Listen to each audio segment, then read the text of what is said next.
Kovur MLA Prashanti రెడ్డిని ఉద్దేశించి YCP నేత ప్రసన్న కుమార్ రెడ్డి చేసిన వ్యాఖ్యలపై ఎంపీ దగ్గుపాటి పురంధరేశ్వరి తీవ్ర స్థాయిలో మండిపడ్డారు. ప్రసన్న కుమార్ రెడ్డి వ్యాఖ్యలు సభ్య సమాజం సిగ్గుతో తలదించుకునేలా ఉన్నాయని ఆగ్రహం వ్యక్తం చేశారు. మహిళలను కించపరిచేలా మాట్లాడటం వైకాపా నాయకులకు ఒక అలవాటుగా మారిపోయిందని పురంధరేశ్వరి విమర్శించారు. ఒక మహిళా శాసన సభ్యురాలిపై ఇంతటి అనుచిత వ్యాఖ్యలు చేయడం దారుణమని అన్నారు.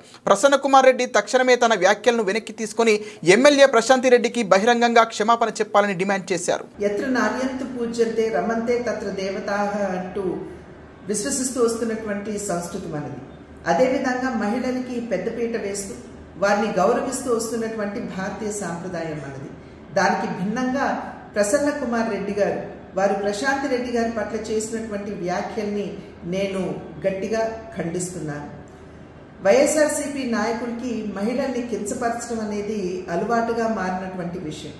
అమరావతిలోని మహిళల్ని మనం నోటితో కూడా చెప్పలేనటువంటి భాషలో వారిని కించపరచడం, అదేవిధంగా శాసనసభలో ఉన్నటువంటి మహిళల్ని శాసనసభ వెలుపల ఉన్నటువంటి మహిళలు సైతం వ్యక్తిత్వ హననం చేయడం మనందరికీ తెలియనటువంటి విషయం కాదు. 6 పర్యాయాలు ఎమ్మెల్యేగా గెలిచి ఈ రకంగా మహిళల్ని కించపరుస్తూ అవమానపరుస్తూ చేస్తున్నటువంటి వ్యాఖ్యలు ఇవి సభ్య సమాజం ఆమోదించనిది, స్వాగతించనిది అని చెప్పి వారికి తెలియజేస్తున్నాను. అదేవిధంగా వారికి నేను చెప్పేటువంటి విషయం, ఏదైతే ప్రశాంతి రెడ్డి గారి పట్ల వారు చేసినటువంటి వ్యాఖ్యలు ఉన్నాయో వాటిని ఒక్కసారి వారి తల్లి గారికి వారి భార్య గారికి చూపమని చెప్పి నేను చేసినటువంటి అభ్యర్థన.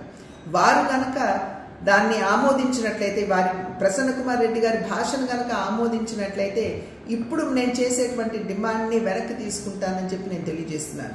నా డిమాండ్ ఏమిటంటే, ఎటువంటి షరతులు లేకుండా ప్రశాంతి రెడ్డి గారికి బాహాటంగా ప్రసన్న కుమార్ రెడ్డి గారు క్షమాపణలు చెబుతూ వారు చేసినటువంటి వ్యాఖ్యల్ని వెనక్కి తీసుకోవాలి అని చెప్పి నేను వారికి తెలియజేస్తున్నటువంటి విషయం.